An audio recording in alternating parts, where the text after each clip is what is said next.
Bon, salut tout le monde. Aujourd'hui, je vais vous montrer comment on répare les feux diurnes des Tesla Model S. Bon, là, on est en plein soleil, vous allez devoir me faire confiance. Mais en gros, j'en ai un qui marche, j'ai l'autre qui marche pas. On le voit un petit peu. Celui de gauche fonctionne. Celui de droite, il est un peu fatigué.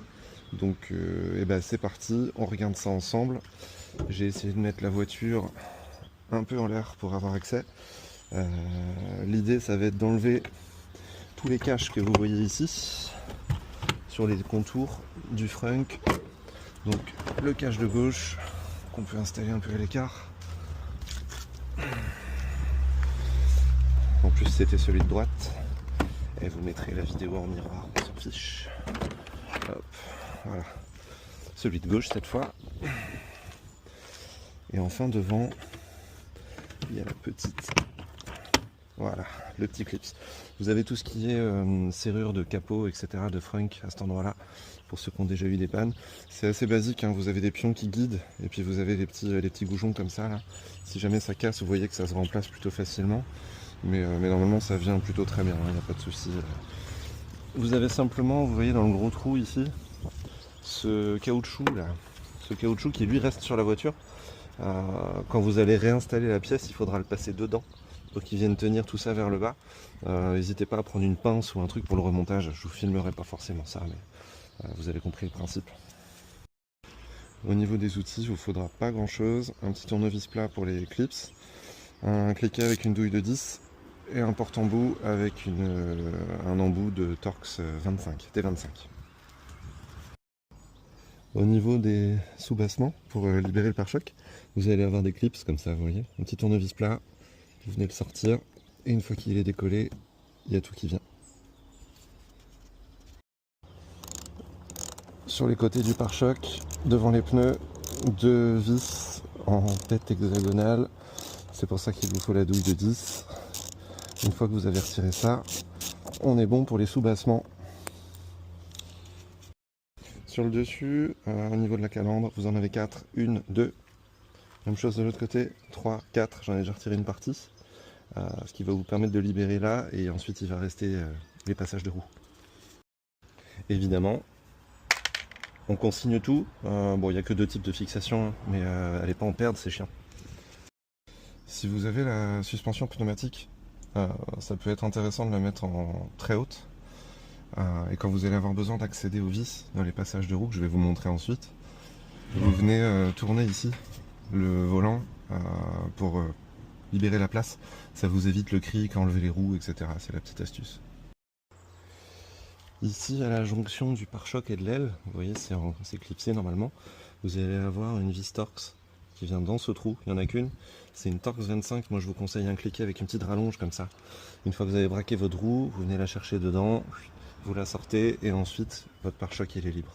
Je vais faire l'autre côté et je vous reprends. Voilà, donc ça se trouve ici. Vous allez avoir un peu de saleté qui va sortir avec la... Bah, c'est un passage de roue, quoi. Donc il y a un peu de terre, un peu de truc.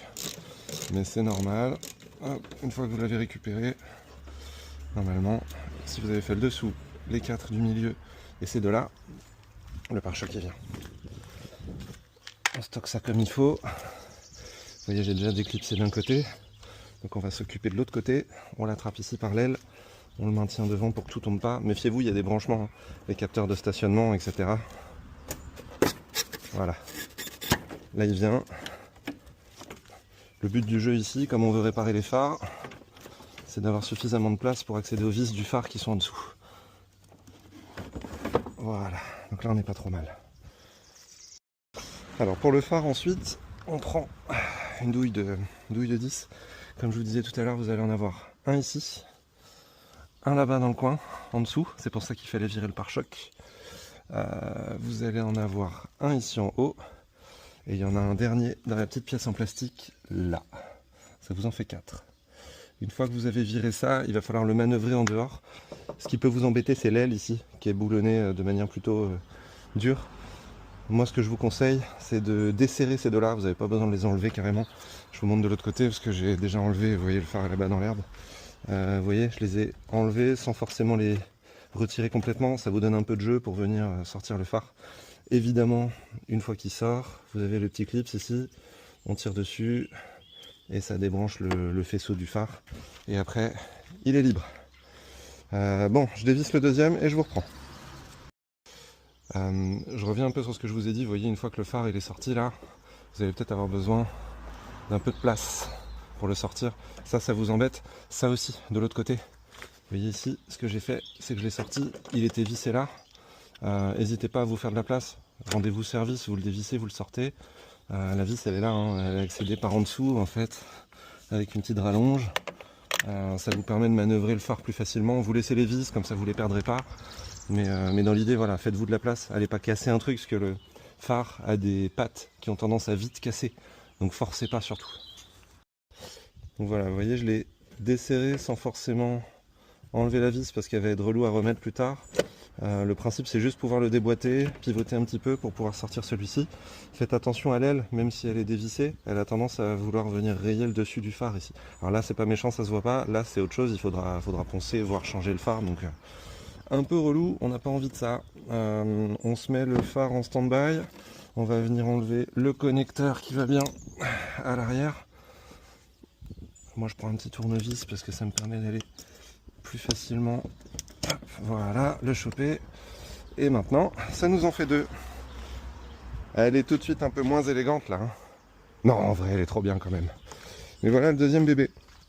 Il y a un point, on va se mettre à l'ombre après, je vais vous reprendre au calme. Un point important à savoir si vous souhaitez réparer les feux diurnes. Normalement, si votre voiture est européenne, c'est des DRL qui sont en 12 volts. Si votre voiture est américaine, peut-être d'autres pays, voilà, c'est à vérifier, il vous faudra du 24 volts. Donc on trouve des infos qui sont un peu différentes sur internet à ce sujet. Et ce qui va vous intéresser, vous, c'est sous le phare ici. Vous voyez, vous avez des gravures, alors j'espère que vous le verrez à la vidéo.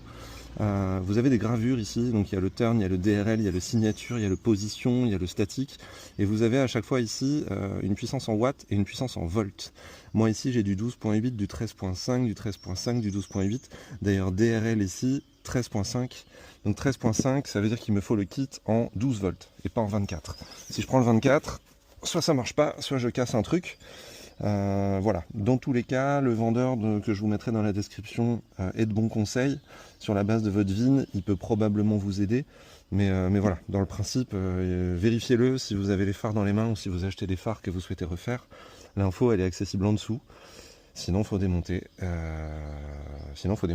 Mais maintenant, vous avez une super vidéo. Allez, je vous reprends là-bas à l'ombre, on va se mettre au calme pour la suite. À partir de là, il va vous falloir couper une forme comme celle-ci dans le phare. Donc on parle de faire une petite fenêtre en gros. Hein. Il faut savoir que le phare de la Tesla Model S, il est scellé avec une colle qui ne réagit pas à la température. Donc vous n'allez pas pouvoir le chauffer ou le passer au four ou utiliser un décapeur thermique comme certains ont pu déjà expérimenter sur d'autres voitures. Là la colle elle va pas ramollir, donc au mieux vous allez tout péter.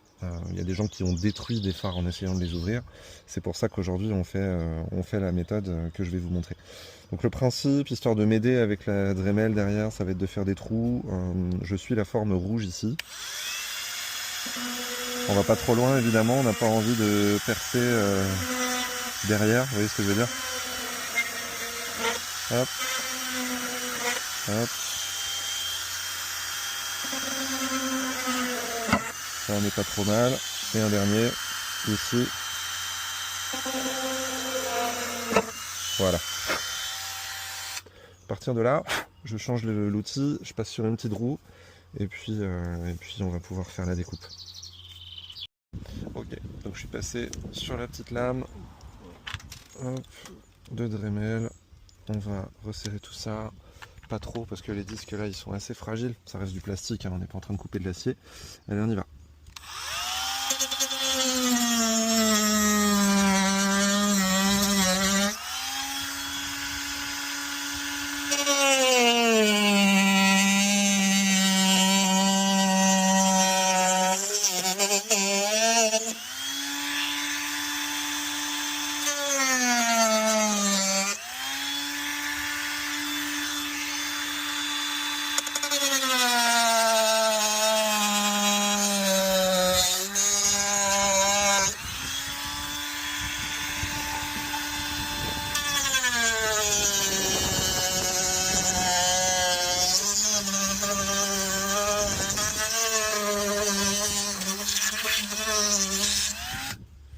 Alors ça chauffe, hein, c'est normal, ça va fondre.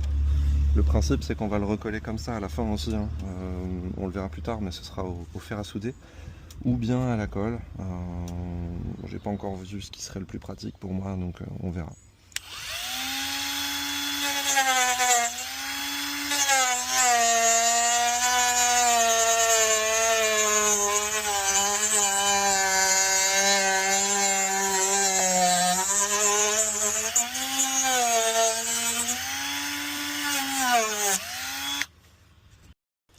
Ok, donc la découpe est faite, je ferai un peu de débavurage ensuite.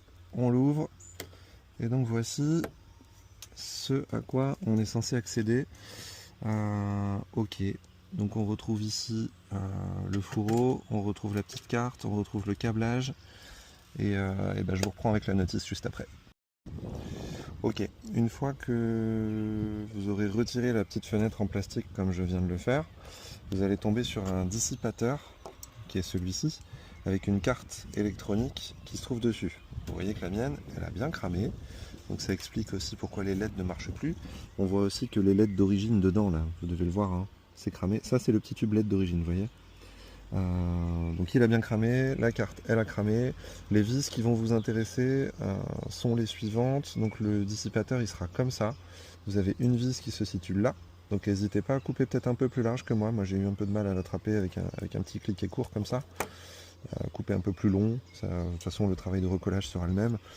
Et de la même manière ici, vous allez avoir besoin d'avoir un angle, donc bien raser la pointe du feu pour pouvoir avoir de l'angle pour venir derrière attraper la petite Torx. C'est une Torx 10. Donc il vous faut un petit porte-embout avec un cliquet minimaliste ou alors un tournevis porte-embout assez long, assez fin. Une fois que vous avez ça, vous coupez les deux petits fils. Vous voyez ici, j'ai un fil gris, un fil noir qui sont à l'intérieur. Vous venez les couper. Ils sont fixés sur la carte ici à la base, ils sont soudés là. Vous n'en aurez plus besoin, on va juste recycler les fils et le dissipateur et la carte disparaissent sur le futur modèle. À partir de là, il va falloir que vous glissiez le nouveau tube de LED. Vous voyez, ça ressemble à ça. Hein. C'est de la LED dans un petit tube en plastique. Vous voyez, je l'ai déjà pris pour le sophar là. Je l'ai glissé, vous voyez, juste devant l'ancien. Ça c'est l'ancien là qui bouge. Et mon nouveau, il vient passer devant côté vitre. Il passe devant. Après, vous n'êtes pas à l'abri qu'il pivote un petit peu. Donc ce qui va se passer, c'est que ça, vous allez devoir le connecter plus tard à votre alimentation de phare. Seulement, avant, vous voulez être sûr qu'il soit bien tourné. Parce que quand votre phare il va s'allumer, ça veut dire qu'il sera remonté dans la voiture. Si vous avez pivoté, faut tout refaire. Donc, ce que je fais, c'est que j'utilise une petite alim stabilisée comme ça. Alim stabilisée, je le mets à 12 volts, je lui donne pas d'ampérage. Je commence par le 12 avec une petite pince croco. Tac. Et en passant sur le second, ça va me l'allumer puisque j'alimente mon bandeau LED. Voilà, donc là il vient de s'allumer. On voit dedans, il est allumé. Le but du jeu, ça va être de mettre le phare face à vous et de regarder si vous n'êtes pas trop mal. Alors, vous voyez, si je viens jouer ici avec mon tube, quand je tire dessus, je le retire. Vous voyez au bout là-bas, ça commence à s'éteindre. Quand je le pousse, je le remets dedans. Par contre, si vous le tournez de trop, vous voyez, hop, regardez ici. Quand je le tourne, eh ben on voit bien que la diffusion elle n'est pas bonne parce qu'il n'est pas collé à l'intérieur. Donc le principe ça va être de jouer avec le plus possible pour que vous ayez quelque chose d'assez uniforme, d'assez bien éclairé. Si vous poussez trop, vous avez le tube, vous voyez, qui vient se coller là-bas. Vous voyez la différence? On essaie d'éviter, on fait quelque chose d'assez diffus, d'assez lumineux. Et normalement, à la fin, on met une petite pointe de colle ici pour verrouiller. Là, je suis pas trop mal, j'ai l'impression. Une petite pointe de colle pour verrouiller tout ça, ça bougera plus. Et puis ensuite, on remonte. Bon voilà, alors j'ai fixé ma LED à l'intérieur, j'ai essayé de mettre un petit peu de colle chaude au bout, ici. Ça c'est pour que ça vienne plus pivoter ensuite avec les vibrations, avec les trucs, donc ça permet de fixer bien la tête. Pour le reste on ne pourra pas évidemment, parce que si vous mettez de la colle, vous ne pourrez pas le glisser jusqu'au bout. Mais il ne devrait pas tourner une fois que celui-ci est fixe, enfin voilà, de toute façon ça reste une réparation. Ici, vous avez normalement des petits connecteurs qui s'appellent des schlock, je sais plus quoi. En gros, c'est les tapes connecteurs qui viennent écraser le fil et sa gaine pour faire contact. J'ai eu du mal à les mettre dans la mesure où le gris et le noir du phare sont relativement courts. J'avais 1 cm de rab, donc j'ai préféré les dénuder, faire une soudure, une gaine thermo. Voilà, j'ai confiance en ma qualité de soudeur. Donc ça me permet d'avoir quelque chose de solide et puis j'ai confiance, ça devrait tenir. Maintenant, le principe, ça va être de refixer la petite trappe. Alors moi ce que j'ai envie de faire, c'est que j'ai envie de le faire avec la colle à pare-brise, parce que c'est une colle que je maîtrise, je sais que c'est étanche, et je sais que ça peut toujours se redémonter. Et ça c'est un avantage parce que je suis pas à l'abri d'avoir un souci, donc je veux avoir l'option de le remonter si jamais j'ai besoin. Voilà, donc je vais tartiner tout ça, et puis je vous reprends quand c'est collé. Voilà, donc la colle est appliquée, j'en ai mis sur les parois mais pas trop parce que je veux pas que ça coule non plus à l'intérieur. J'en ai mis aussi en extérieur, ça fera office de joint. C'est quelque chose d'assez souple hein, cette colle, là, pour ceux qui connaissent, à la fin c'est un peu caoutchouteux. Possiblement si j'ai un problème je mets un coup de cutter dedans et je peux le rouvrir sans la Dremel. Bon c'est peut-être un peu optimiste mais en tout cas ça devrait pas bouger, il n'y aura pas d'humidité avec ça parce que c'est à partir du moment où on met ça pour les pare-brises ou les pièces de carrosserie. J'aurais pas de souci d'humidité dans mon phare. Voilà. Bon voilà.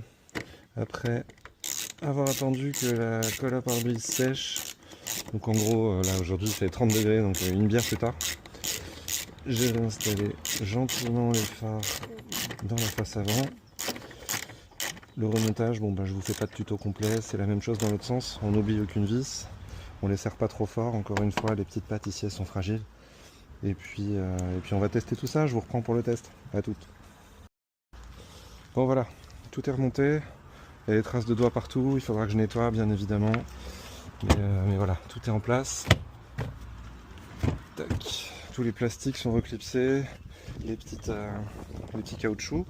Les phares sont resserrés. Ça va être le moment de voir si tout fonctionne comme il faut. Alors je l'avais mise en position 4x4 là, pour avoir accès aux vis du dessous, comme je vous le disais. Donc on va pouvoir déjà d'une part la redescendre. Pour le look, ce sera mieux. Donc là théoriquement ils sont allumés devant, hein, si j'ai bien fait mon boulot.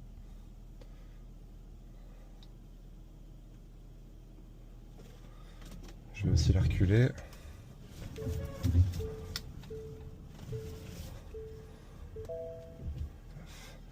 Faites pas gaffe au bazar quand on bricole. Il y en a partout. Ok, elle est en bas. Bon bah c'est allumé. Je récupère mes clés et on va checker ça.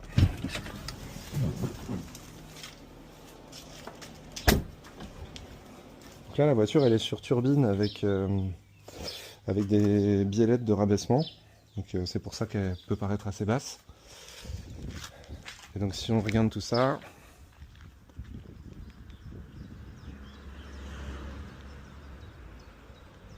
je vais pas y arriver. Voilà. Oh. Eh ben ça me paraît pas mal niveau couleur, hein. Je sais pas ce que vous en pensez. J'espère que ça donnera bien au soleil. Sinon je vous le referai. De nuit. Ouais si c'est bien. Hein. C'est sérieux. En tout cas ça ressemble à l'origine. J'ai pas de halo ou de choses qui sont plus sombres. Je verrai quand il fera plus sombre à l'extérieur, mais en tout cas en plein soleil, c'est propre. Merci d'avoir suivi. Salut tout le monde.